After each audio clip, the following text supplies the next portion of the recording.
Welcome back to another Ramda JS video. I'm glad to have you back. Today we're going to talk about the function difference. And actually, we're going to talk about the function difference, but we're also going to talk about difference with, symmetric difference, symmetric difference with, and without. And but yeah, these are very similar functions, which is also why they're saying see also. So we'll jump into those. And of course, since this has to do with set theory, I've opened up two Wikipedia pages here, one for complement and one for symmetric difference. So we'll quickly jump into that as well. So let's just start by reading the definition of difference, right? So the definition says that difference finds the set, i.e. no duplicates. So they're saying set as in it doesn't matter. So if something is in a collection twice, it doesn't matter from a set perspective. Then that thing, if it's identical, like if it's exactly the same thing, if it's a reference to exactly the same thing, then from a set perspective, it doesn't matter that it's in the collection twice. From a set perspective, it's just in there, right? So that was interesting. I have never thought about that actually. But anyways, finds the set, no duplicates, that is no duplicates, of all elements in the first list not contained in the second list. Okay, so finds the set of all elements, so finds the unique elements from all the elements in the first list that are not in the second list. Objects and arrays are compared in terms of value equality, not reference equality, right? So this we've discussed in another video. Let's think about this. We are now at D, so we should have talked about, and by the way, I didn't mention this, but the previous function was descend, and there was actually no video on descend as the previous video because I talked about descend when we talked about ascend. But what was I saying? We're at D, so yeah, we should have done equality.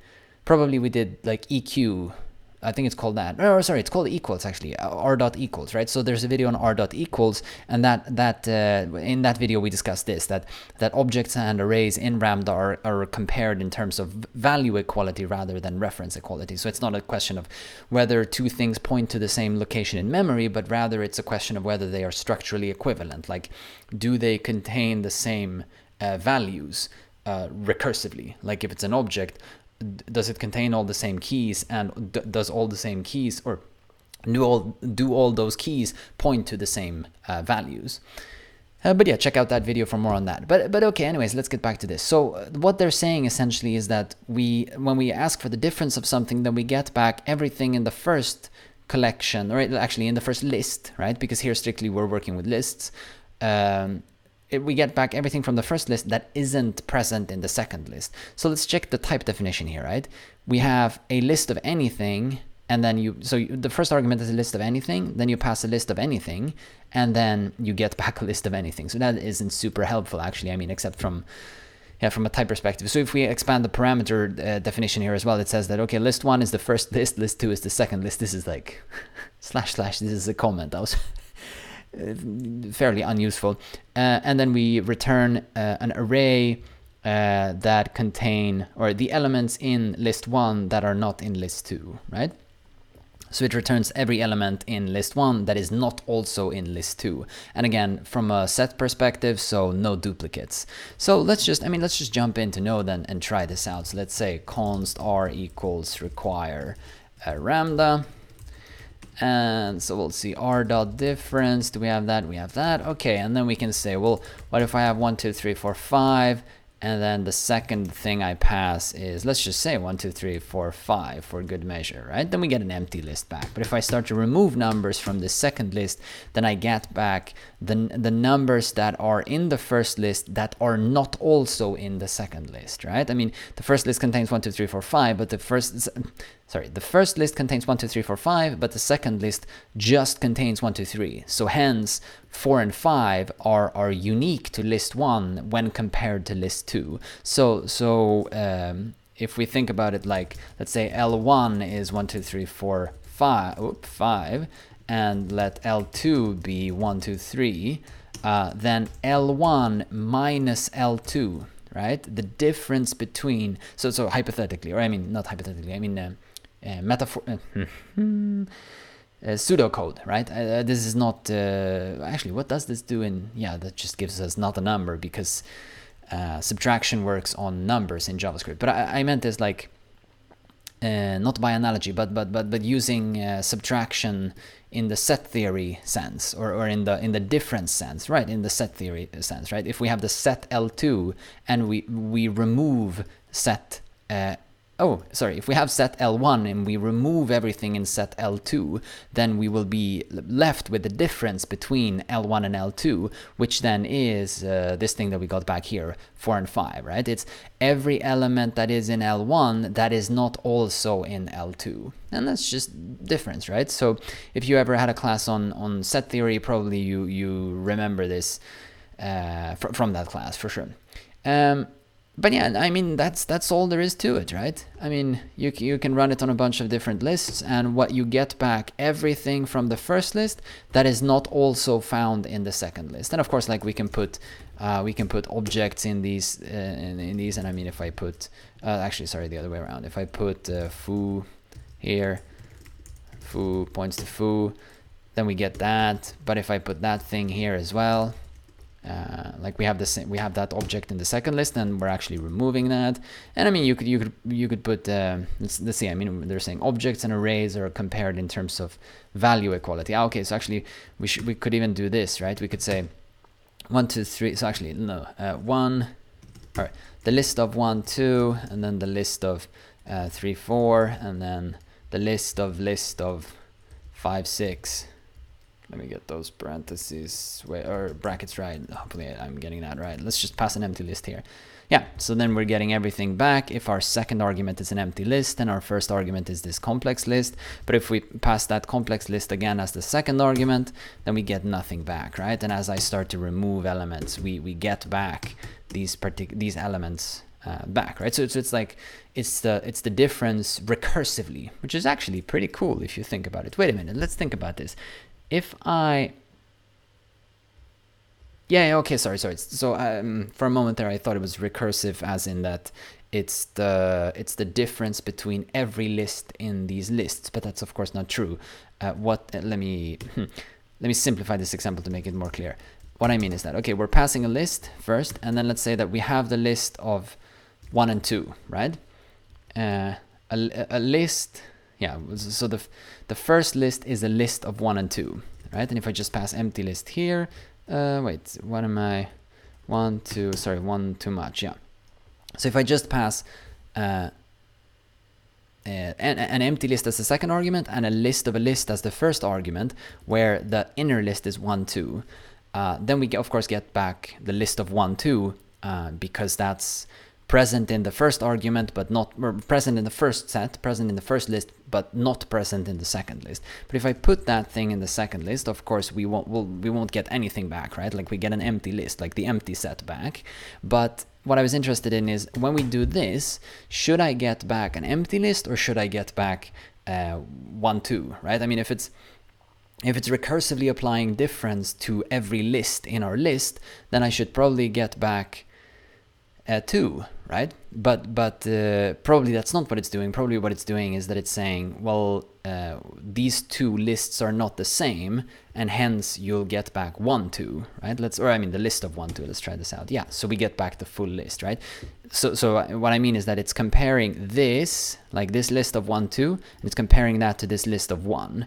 It's not like it's going into this list recursively and comparing that list as well, right? So every argument or every element in the first list is compared to the second list, or we're asking whether the second list contains that we're asking whether the second list contains every element, each individual element, one by one, from the first list. Yeah, I don't know how to say that in another way. Hopefully you're seeing what I'm saying, right? It's like we are not asking for the. Yeah, actually, I don't even know how to. It's not recursively applying difference every time it finds the list. That's the point, right? It's rather saying every element in the first list is treated as something that could potentially exist in the second list as a whole thing. It's all or nothing. And if that whole element exists in the second list, then it's excluded. But if it doesn't exist in the second list, then it's included in the result, right? It's like, it's that kind of difference. Hopefully that makes sense. Let me know in the comments if that didn't make sense. Anyways, let's leave this. Okay, so I think you now totally see what difference does. And let's just make sure that we have like, let's make sure that we're on the same page. I mean, what is a difference, right? So in set theory, it's called complement. But there are two kinds of complement, right? There's absolute complement and there's relative complement. And this picture describes absolute complement. And absolute complement in programming, in the way I understand it, or maybe I should say like in terms of Boolean, or in terms of logic, right? In terms of logic, and hence then programming. This picture, or the absolute complement, corresponds to the idea of not, right? I mean, so if we read the text here, right? If A is the area colored red in this image, right? If this is A, then the complement of A is everything else, right? All of this stuff that's colored red. And of course that's not, right? I mean, if this is A, then not A is everything that's not A. It's like the inverse, right? So, yeah, I think that, I mean, probably that's right. Yeah, I hope that's right. That's the way I understand it as well, right? Like, so the complement of true is false.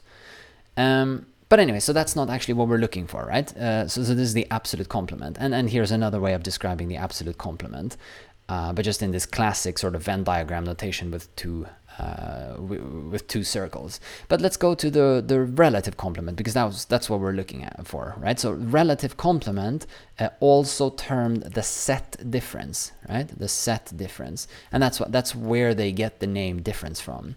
But also, I mean, you can think about it. I mean, difference is a very intuitive name for this idea, because this idea is sort of equivalent to subtraction, which is also known as difference, right? Like the difference between 10 and 5 is 5. Sorry, that was a bad example. 10 and 3 is 7, right?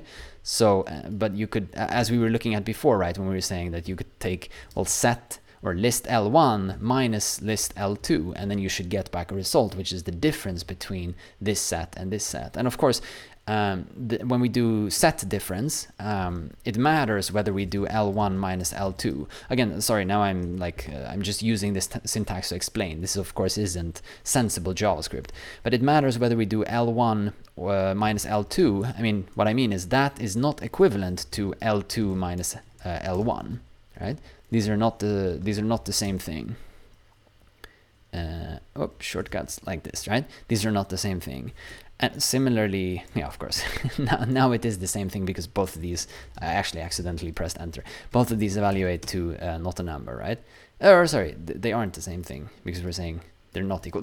Never mind all of this stuff. I accidentally pressed enter. I had nothing that I wanted to say about this. Okay, this is just that they are. It matters whether you do list 1 minus list 2, or rather set 1 minus set 2, or set 2 minus set 1, right? So the difference between set 1 and set 2, or the difference between set 2 and set 1. In the same way that it matters whether we do 10 minus 3 or whether we do 3 minus 10. These are like different things, right? These are different results. Anyways, okay, so it's the relative complement, right? And if you look at this picture, it actually makes perfect sense, because what they're saying is that the relative complement of A, the left circle, in B, the right circle. So here, I think this one makes most sense, right? It's like B minus A. So they're just using this symbol. We use the minus symbol, but they're using this backslash symbol. So B minus A is, so this is B and this is A. And they're saying everything that's in B excluding everything that's in A, right? So if this whole thing was red from the beginning, the whole right circle is red from the beginning, but then we subtract everything that's in this left circle, right? This white circle, if we subtract everything in the left circle from the full right circle, then we end up with only this half moon right circle, right? Because we've subtracted everything that's here. So we end up with only this half moon.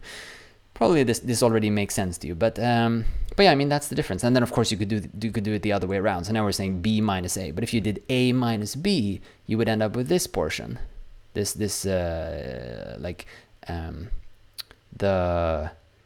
half moon on the left side, right? So that's relative complement.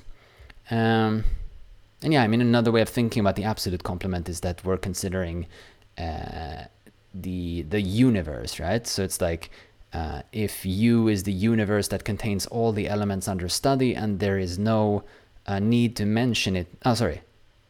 Yeah, and there's no need to mention it because it is obvious and unique, then the absolute complement of A is the relative complement of A in the universe. So yeah, so this for sure. So this is why not makes sense, right? So it's like the complement of A is everything that's not A, right?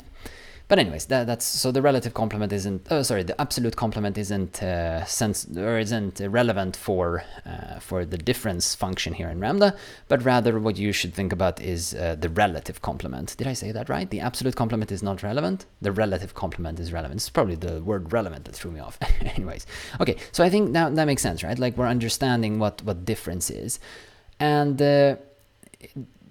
Yeah, okay, next one, symmetric difference, right? So that's difference, right? And I think we're understanding this function difference as well.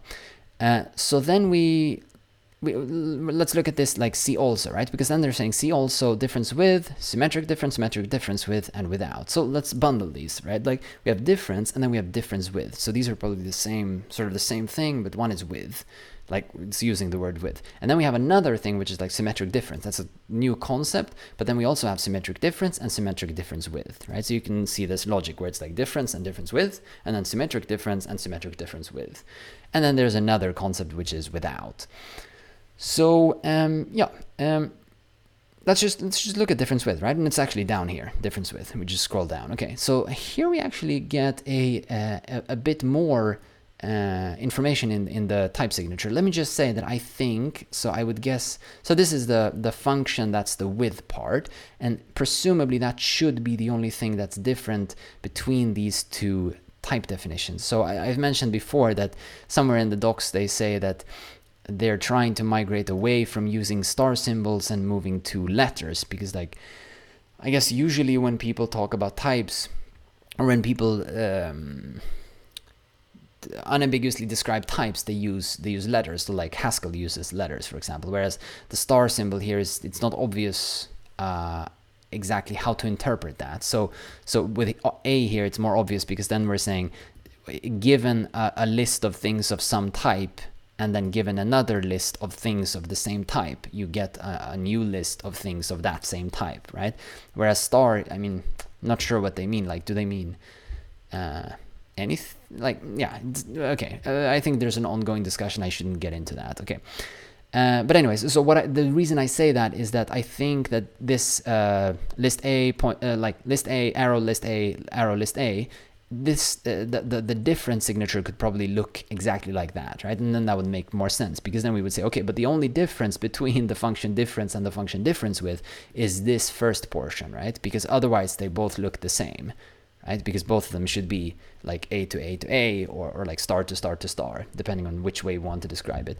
But anyways, so the reason you would want to have this, let's just understand what this is first, right? So it's like the first argument is a function that when given two values, notice how this is not curried, right? It's like a function that actually takes two arguments. Given a function that takes something of type A and something of type A, you get back a Boolean, right? That's the first argument, and then you do this usual difference with thing. Actually, and now I'm realizing maybe this isn't actually a mistake, the star and the A thing, right? Maybe they're actually making explicit use of A here because they really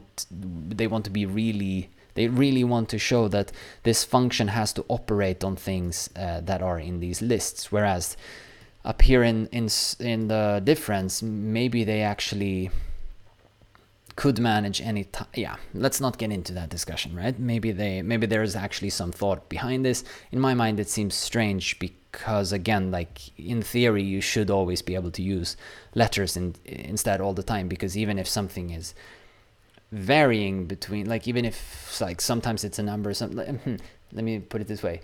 Even the type of all things could be described as a type, right? Like even... So because JavaScript is a dynamic language, you can put anything inside of a variable. So maybe the type of that variable is everything, right? So that you could just say A instead of star.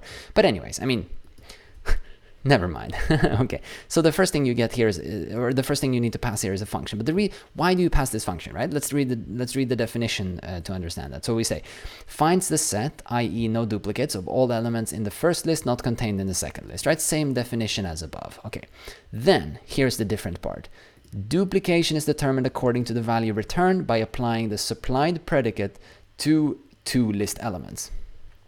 Okay, so the supplied predicate, that's this thing, right? And then they say duplication is determined. And how do they say duplication? Or why do they say duplication, right? Because it's difference with. So we're saying return everything from list 1 that isn't also contained in list B, which means return everything from list 1 that isn't duplicated in list B. And the way we determine whether something is duplicated or not, the way we determine whether two things are equal or not, right, is by using this difference with function. So presumably in the other one, in this first difference thing, they're actually using equality, like just ek, right? Or sorry, equals. I think it's called ek just because I always name an equality function ek. But anyways, they probably use equals. But here in difference with, you can control that. So you can construct any kind of function that you want that acts on like your type that you're working with, and then you can use that as a comparator. So, and that's essentially what it is, right? It's kind of like a comparator. So if we read their example, I mean, probably that makes sense. So they're constructing a comparator that they call CMP, that takes an x and a y, and then just asks whether the A property of x is equal to the A property of y, right? So it's like you might have some object that has multiple keys and multiple values, and then the only thing you actually care about is whether the A property is the same. So maybe as a contextualized example, let's think about it as maybe you have some kind of user object or something like that where you have, or I mean, never mind if it's a user, maybe you have an object where you have an ID property, and the only thing you care about is whether the ID property of these two things are the same. So like maybe these stem from different parts of your system, so they have slightly different properties because they're actually slightly different types. But again, the only thing you care about is whether they are referring to the same ID, which might make sense, right? It's like you might have yeah, never mind. I mean, let's not go down deeper into the example, but like if it's a user object, you might have like some first name and last name and like a lot of info in one of them, but in the other object it might just be like the ID property, for example, or it might be, I don't know, something else, like you have more or less information in the other one, but you only care about the ID property. And I'm not going to type this example out, but you can probably see here, right? Like then you have list 1 where you have a bunch of things where you have the A property set to something, and then you have list 2 where you have the A property set to something else. And of course, they're not showing this here, but it doesn't matter then if you tack on other properties to these. I mean, okay, so let's actually run this, right? So I'm just copying their code. Let's construct the comparator. Let's construct list 1, and let's just add another property here. Let's say B is 4. Yeah, doesn't matter. Oh, okay. I've already used L1. Okay, sorry. I'm just overwriting L1, right? We're using this the new value for the identifier L1 instead. And then we'll define L2 as this, I guess. Yeah, let's just do this, right? And then say R.difference_with, using the comparator, the difference between list 1 and list 2. Okay? Then we get back this stuff, right? Because that's the stuff that exists in list 1 that doesn't exist in list 2. And then notice here, the funny part is that this thing looks like it's unique in that unique as in that it's not duplicated over in list 2, but it is, because our comparator now only cares about the A property. And as you can see now, the A property of this thing is 3. And in list 2, you do have an item which has its A property set to 3. So then it is duplicated, and hence we only get these two. So that's pretty cool. I mean, that's actually very, very useful. And again, it's like, I mean, of course you could use difference. You could just like, you pipe all your you map over all of your values to get the ID property out, and then you do this difference check, for example, right? And of course you could do something like that, but then you've lost your values, right? So then it's like, well, then you have just your ID. So in order to find the things that the other properties of the things that had those IDs, you have to sort of map them back into the other things. This is a very convenient way of quickly getting the difference between two sets of things or two lists of things. So pretty cool. And again, I think probably examples like where you're working with a bunch of data makes a ton of sense. It's like you have a list of comments, or you have a list of users, you have a list of posts or something like that. I mean, probably makes sense. Okay, so that's difference with, right? Or it's difference and difference with. What about symmetric difference? Actually, let me check it. 25 minutes. Should we do it? Should we not do it? Let's do it. So symmetric difference is, okay, finds the set, i.e. no duplicates, of all elements contained in the first or second list, but not both, right? So let's do it the opposite way this time. Let's jump to the Wikipedia page and just check out what symmetric difference is, right? So let's read this. In mathematics, the symmetric difference, also known as the disjunctive union, right? So remember, union is actually, let me. Whoa.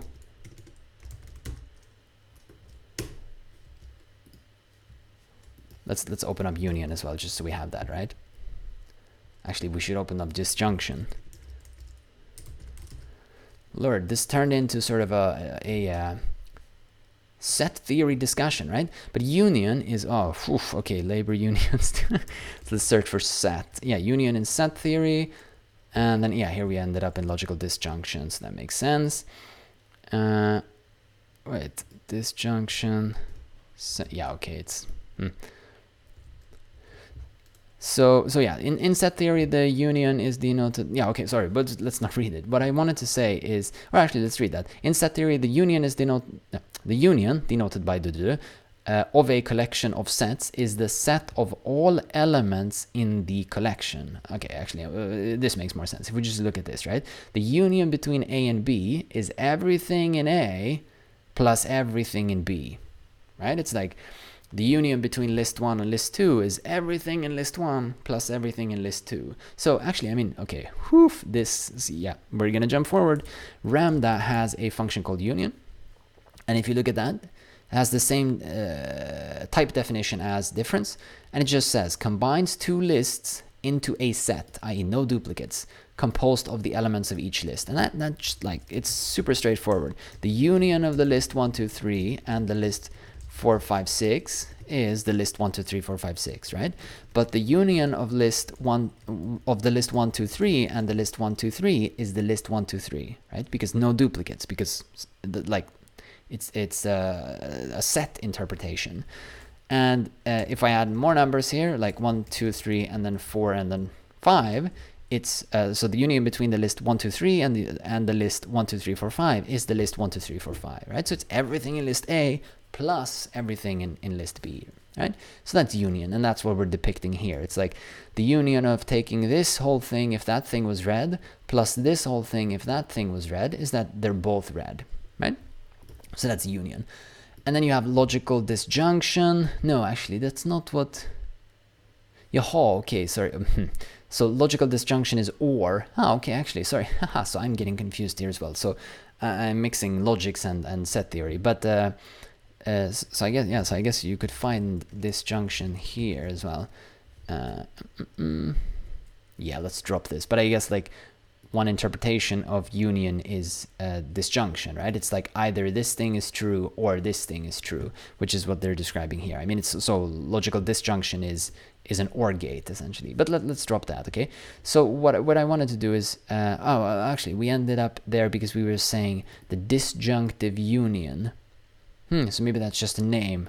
I searched for disjunctive just in order to find out specifically why they used that. Yeah, okay, that's the only... Yeah, I think it's just a name. Probably has significance in some sense, but let's not jump too deeply into that, right? So let's understand symmetric difference. In mathematics, symmetric difference, also known as disjunctive union of two sets, is the set of elements which are in either of the sets and not in their intersection. So what we should look at is intersection, right?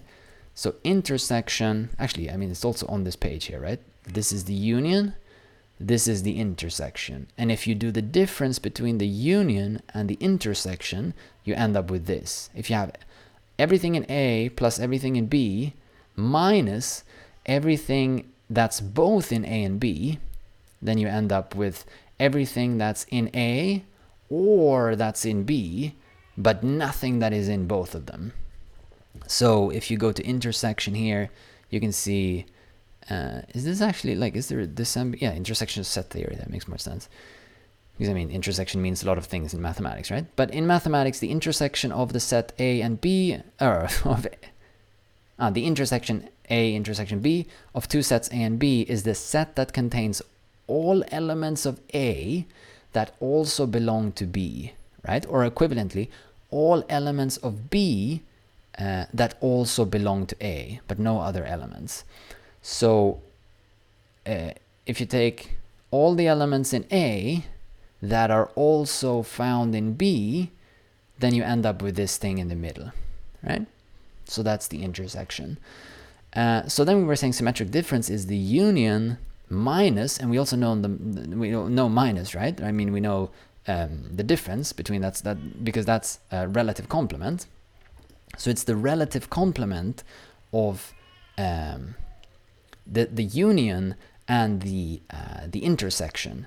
Like the union without the intersection, then you end up with this thing where it's like the things that are in A and the things that are in B, but nothing that is in both of them. So it's XOR essentially, right? So from a like we looked at, sorry, what was that? Disjunctive, was it disjunctive union? I mean, we searched for disjunction and then we ended up at, yeah, logical disjunction, right? So logical disjunction. So logical XOR, right? So intersection, I guess, is logical and the union is logical OR, and symmetric difference is logical XOR, right? So there's this nice correspondence between set theory and logical gates. There's a better name for this. If you know the better name for this, maybe please do post that in the comments. But yeah, I mean, so yeah, I can't, whatever. Okay, I'm dropping it. They're essentially the same thing, right? So, but used in slightly different ways. Okay, so now we understand sort of the theory of what symmetric difference is. Symmetric difference is everything that's in A plus everything that's in B, but nothing that's in both of these two sets. So when we then do, now we're at union. Okay, let's do union first. No, we just looked at union, right? And then you also have union with. And then union with, again, you can see follows the same thing that we had before, where it's like, okay, union has this structure or has this type definition, but then union with has the same type definition, but where the only difference is this portion. Like the first argument that the function takes is a comparator function. So union with constructs the union, but where equality is determined using this comparator function that you supply, instead of making use of Ramda's equals function. I'm just assuming that they use equals, but they have to fall back on something, and since they were falling back on comparing not on a reference basis but on a value basis, then I would assume that they fall back on equals. But we can jump into the code and see if that's the case or not. So union and union with combine. Yeah, I mean, nothing strange here, right? Combines two lists into a set. I know duplicates composed of the elements of each list. Duplication is determined according to the value returned by applying the supplied predicate to two list elements. Yeah, two list elements at a time, right? So yeah, I mean, it's essentially the same description as the other one. Here, though, you can notice that I was probably right when saying that there is some debate or confusion around this, whether they should use star or letters, because here this has a different structure than in the difference function, like difference with, and presumably I think that the difference with functions type definition makes more sense. It should just be A in all of these places and no stars. But I mean, who am I to say? I don't really actually know. I just intuitively think that makes sense.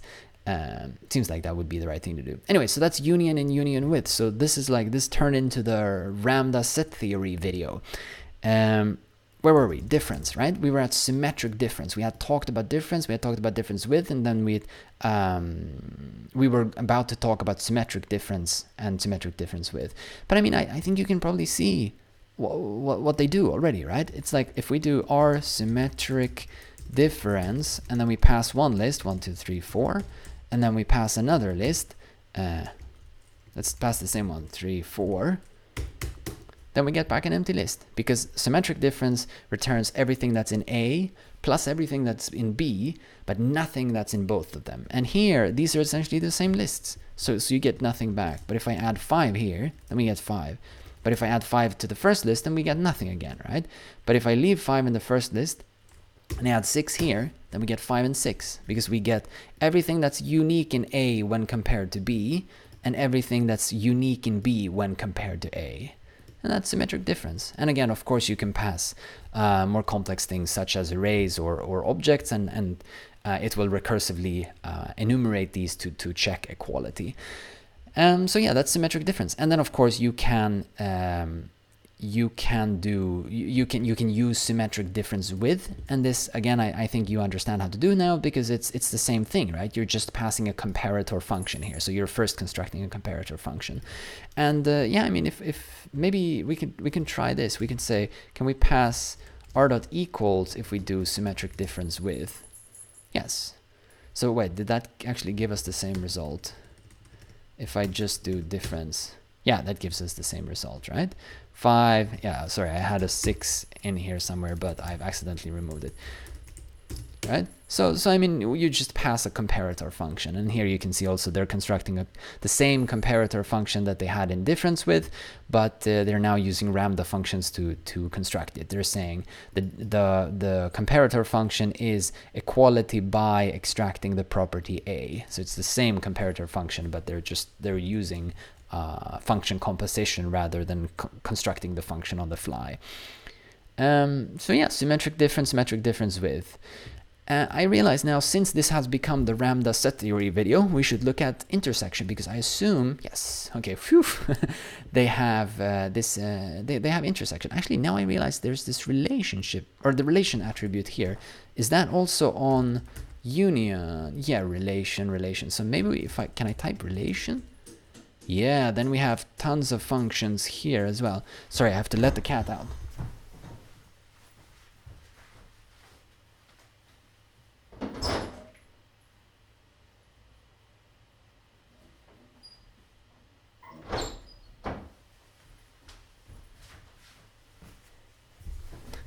Pardon the interruption, otherwise they wouldn't let us go.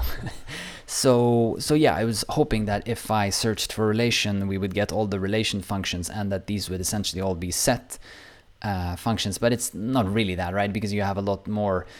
I mean, maybe you could argue that they're set related, but you have lots of other stuff like min max and min by and like greater than, and like joins, right, for example. So yeah, I mean, yeah, it's not really set theory necessarily, it's just relationship between different things. But anyways, okay, so let's go to intersection.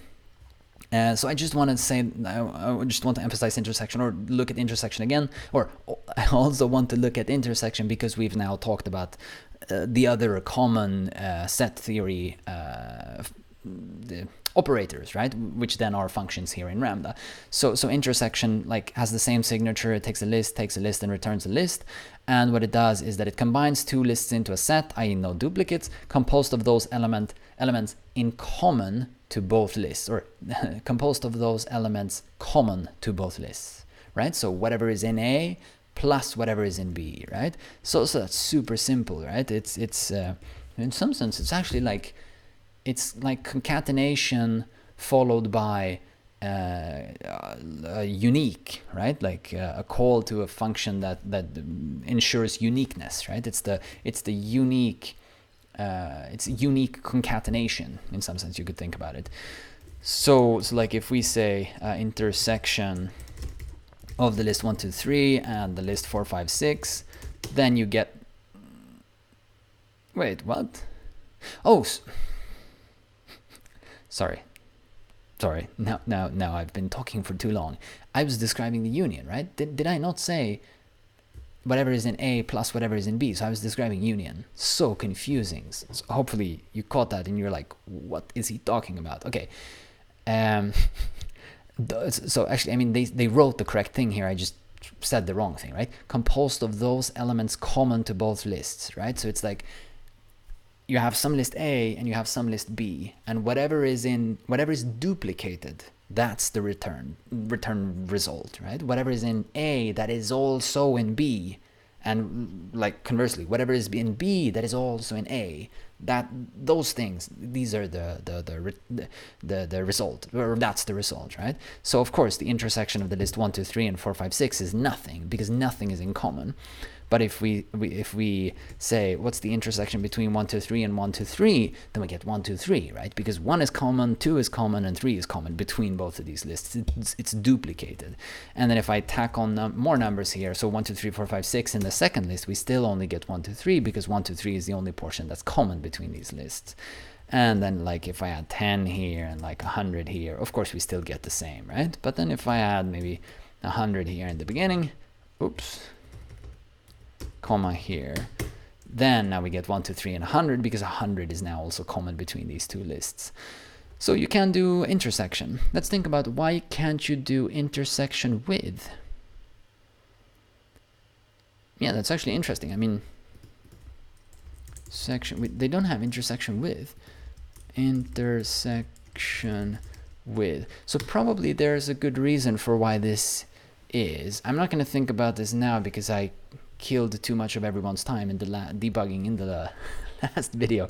But if you have an idea of why that is, please shoot that in the comments, because that would be very interesting. Otherwise, I guess somebody should construct a pull request and send it to Ramda. But it's probably because it's trivial in some sense, right? Because with says whatever is duplicated, but how do we determine duplication? Yeah, and then we, like with the with functions, we pass our own comparator that we use to determine duplication. But yeah, that would make sense for intersection as well. So I can't see, yeah, I can't see why that wouldn't be in here. Anyways, let me know. Otherwise, or like let me know if you know or have an idea about why they don't have intersection with. Otherwise, I guess pull request opportunity. Yay. Okay, that's intersection. Did we look at all of the other ones? I think so, right? We looked at difference, we looked at union, we looked at symmetric difference, and then we looked at intersection. And these are essentially like the main set theory operators, right? So yeah, now you can use Ramda to like yeah, I was going to say something nifty. I have nothing nifty to say, but you can use Ramda to perform functions on your sets, or to combine your sets in different ways. And this isn't, again, like think back to the example of when we were talking about posts or comments or users, especially when you use these functions that are suffixed with, so you pass your own comparator function. They aren't just silly like theoretical functions that you wouldn't have any use for in real life. Of course you could have use for these in real life when you have different lists and somehow want to extract some portion of them, and want to do so in a fairly trivial manner, right? Maybe you construct a comparator and then you do the difference or the union or whatever you're looking for, right? It's like sometimes we find ourselves in situations, like especially like with functional programming, oftentimes I find myself in a situation where I'm thinking, this thing that I'm trying to solve now should be a very common thing if I just slightly bend the scenario, and then I slightly bend the scenario, and then I'm like, oh, but this is actually just the difference, and then you run the difference function, right? So it's like suddenly complexity is reduced because we're realizing how the thing that we're describing is actually very common and very, very simple. It's just that because of all our specifics that we've sort of mixed in everywhere in the code, it looks more complicated. Anyways, I'll wrap this up. Set theory in Ramda, you can do it. Super good. Thanks a ton for watching. Remember to subscribe, hit the like button if you liked the video, and I will see you in the next one. Thanks.